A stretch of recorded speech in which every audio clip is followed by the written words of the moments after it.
शर्म को दिखावे, शर्म को दिखावे, जो देखा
सारा जीवन लुटा बैठे, जीवन लुटा बैठे, जो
भक्तवत्सल भगवान की, माखन चोर भगवान की।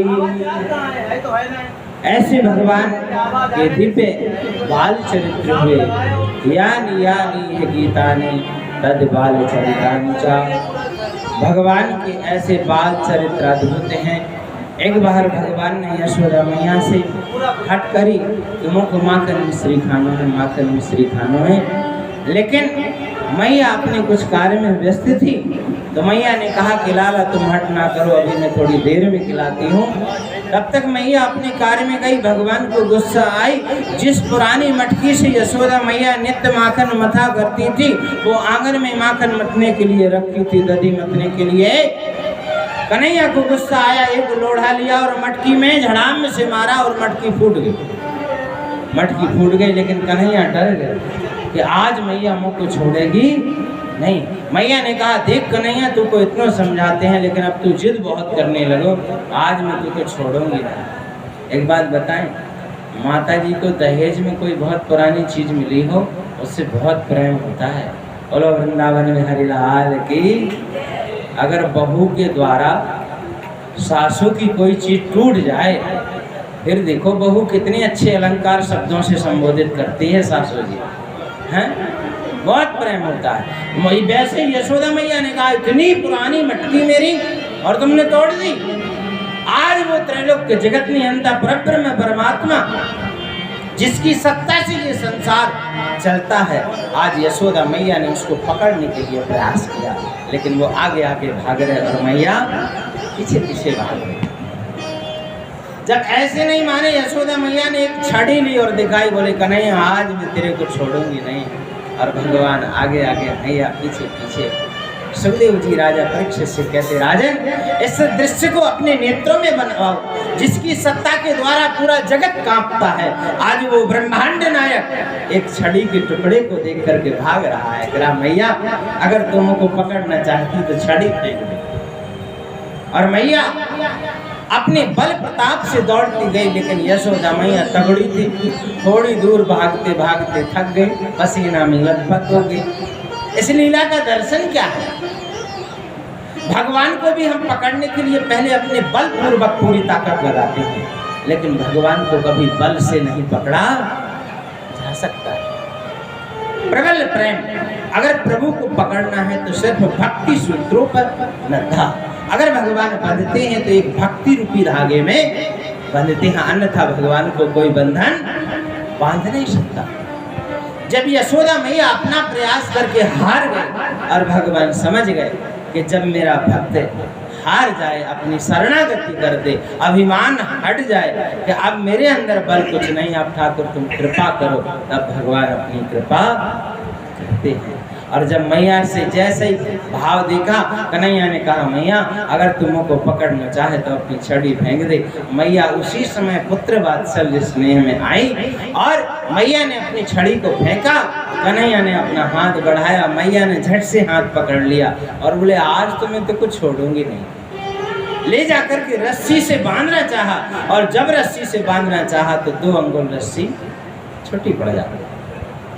इसमें भी बड़े बड़े संत महापुरुषों ने बहुत सुंदर भाव देखा कि हम भगवान को अपने आवेश और बल पूर्वक कभी नहीं बांध सकते, ये 2 अंगुल हमेशा छोटे पड़ते। यशोदा मैया और रस्सी मंगवाती अंदर से, और जब रस्सी मंगवाती और बंधन लगा के जैसे ही ग्रंथि बांधना चाहती है 2 अंगुल रस्सी छोटी पड़ जाती। सारी रस्सी कम पड़ गई, लेकिन भगवान जब अंतोगत्व अपनी शरणागति व्यक्त की कि प्रभु अब हम आपको कुछ नहीं दे सकते हैं, अब हमारे पास कुछ नहीं है, जो है आप स्वीकार करो, तब भगवान एक साग के पत्ते से भी ऐसा तृप्त हो जाते हैं जो 56 प्रकार के व्यंजनों से तृप्त नहीं होते। ऐसी भगवान की भगवत्ता। आज भगवान ने ऐसी कृपा की और भगवान अपने रूप को संवरण किया और रस्सी में बंधे। तो मैया ने क्या किया, उखल बंधन में बांध करके कन्हैया को कहा आज तुमको यही सजा मिलती है कि तुम बहुत शरारत करते हो। जब उखल बंधन में बांधा, मैया अपने काम करने चली गई। भगवान ने सोचा अब कब तक बंधे रहेंगे, एक झटका लगाया, उखल को उखाड़ा। नंद महल के दरवाजे पर 2 वृक्ष लगे थे जिनका यमला अर्जुन ये वृक्ष थे, जो पूर्व जन्म में कुबेर जी के यहाँ के सेवक थे।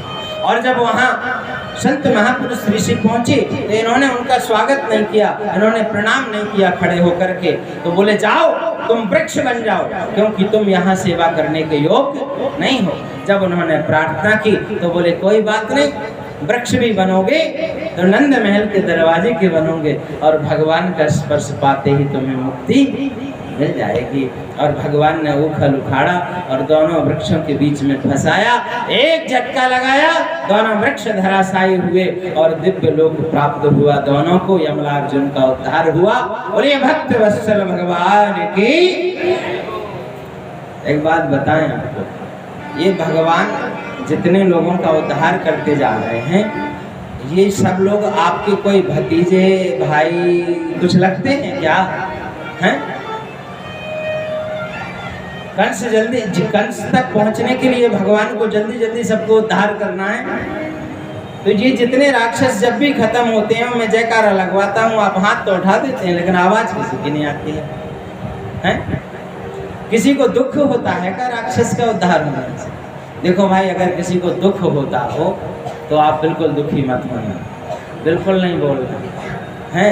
और अगर खुशी होती हो कि भगवान अच्छी लीला कर रहे हैं तो फिर थोड़ा जोर लगा करके बोलना, ऐसा मालूम पड़े कि कुछ हो रहा है। बोलो कृष्ण कन्हैया लाल की। और जब तक अच्छे से नहीं बोलोगे तब तक 56 भोग तक जाएंगे ही नहीं, एक ही कथा में बैठे रहेंगे हैं। और अच्छे जोरदार से बोलोगे तो उतना ही जल्दी 56 भोग की पूजा में चलेंगे। भगवान ने यमलार्जुन का उद्धार किया और दोनों कुबेर इन सेवकों को दिव्य लोक प्राप्त हुआ। और अब भगवान जब थोड़ा सियाने हुए, गोकुलवासियों ने मन में विचार किया कि लगता है कंस को पता लग गया है कि जो देवकी के 7वें और 8वें बालक हैं वो वही कृष्ण और बलराम हैं। इसलिए आए दिन हमारे यहाँ अनेक प्रकार के कोई ना कोई राक्षस वो भेजा करता है, लेकिन वो तो बहुत बड़ा संयोग है। और हम लोगों को ऐसे पुण्य प्रताप है कि ईश्वर की कृपा से हमारे लाला का कुछ बाल बांका नहीं होता, लाला की रक्षा होती है। क्योंकि ब्रजवासियों का भाव तो यही है ना कि भगवान लाला की रक्षा करते हैं। ब्रजवासी ये भाव प्रकट नहीं करते कि लाला ही स्वयं साक्षात भगवान है। और कहाँ से भगवत्ता का भाव प्रकट होगा ये भी पता लगेगा जब गोवर्धन लीला हो जाएगी। और एक गोवर्धन की कथा के बाद एक कथा और आती है। जब उस कथा की लीला चरित्र को देखेंगे तो यही कथा का भाव परिवर्तन होने लगेगा। ब्रजवासियों को लगेगा कि जो हमारा कन्हैया है वो कन्हैया नहीं है, ये साक्षात भगवान। बोलो वृंदावन बिहारी लाल की। ब्रजवासियों ने ऐसा विचार किया, गोकुलवासियों ने, कि आए दिन हमारे कन्हैया के ऊपर आपत्ति विपत्ति आती रहती है, बड़े बड़े राक्षस आते हैं, लाला की कैसे रक्षा हो ना हो, अब हम इस गांव को छोड़ दें। क्योंकि इस गांव का पता लग गया है लगता कंस को। तो बोले कहाँ चलें? बोले गोकुल के पास में ही एक सुंदर तुलसी का वन है, वहाँ चल करके एक अपना अलग नगर निवास होगा और वहाँ रहेंगे तो अपना लाला सुरक्षित रहेगा। तो हमारे लिए तो सबसे बड़ा धन हमारा लाला ही है? परमात्मा रूपी धन से बढ़कर के कोई दूसरा धन नहीं है। और कन्हैया को ही उन्होंने अपना सर्वस्व परम धन माना है। और ये ब्रजवासियों के प्रेम से ये हमें शिक्षा मिलती है कि हम भी अगर संसार के धन को इतना महत्व ना दे करके अगर परमात्मा तत्व रूपी धन को महत्व दें। भगवान ने सक्टासुर का उद्धार क्यों किया था? प्रत्येक लीला का एक आध्यात्मिक तात्पर्य है। क्यों?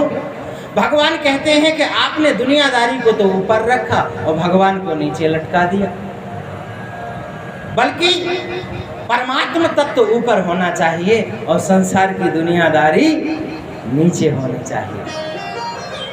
उस लीला में क्या है कि भगवान का पालना तो बैलगाड़ी के ऊपर सारी गृहस्थी रखी है और भगवान का पालना नीचे रखा है। भगवान को गुस्सा आया कि लोग मुझे ऊंचा स्थान देते हैं और तुम लोगों ने मुझे नीचे लटका दिया और अपनी दुनिया की दुकानदारी ऊपर रख ली।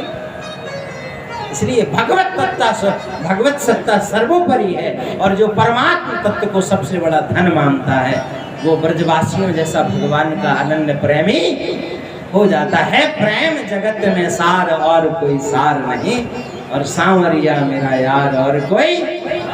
बोलो वृंदावन बिहारी लाल की जय हो। मेरे श्याम के दर पे 8 घड़ी मस्ती का झरिया बहता है, और रंग क्यों ना छलके मस्ती में जब मस्ती में सांवरिया। बोलो कृष्ण कन्हैया लाल की जय हो। भगवान भी मस्ती में रहते हैं और अपने भक्तों को भी कहते हैं कि आप भी निर्भय होकर के, अत्यंत मगन होकर के हैं। और हमारे यहाँ के भक्तों की भी कोई मस्ती से कम मस्ती नहीं है। कल आप लोगों ने बिल्कुल मस्ती का फुल भाव प्रकट किया, बहुत आनंद आया।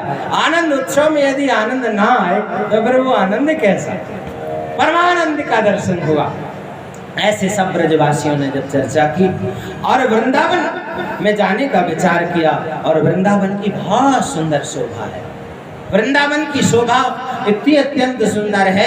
घर घर तुलसी ठाकुर पूजा और भजन गोविंद जी को अलीरी हमें लागे वृंदावन निको। तो कौन कौन लोग वृंदावन चलना चाहेंगे? एक बार नैमिषारण्य में बैठे बैठे कथा के माध्यम से वृंदावन चलें और फिर संक्षिप्त विस्तार कथाओं के भाव को दर्शन करते हुए चलेंगे।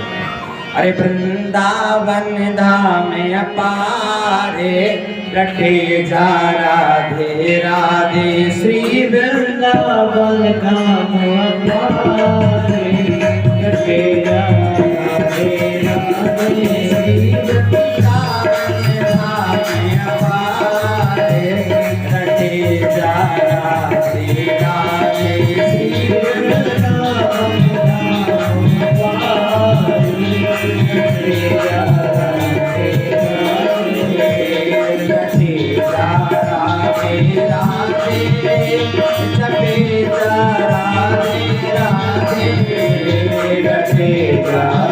राधे राधे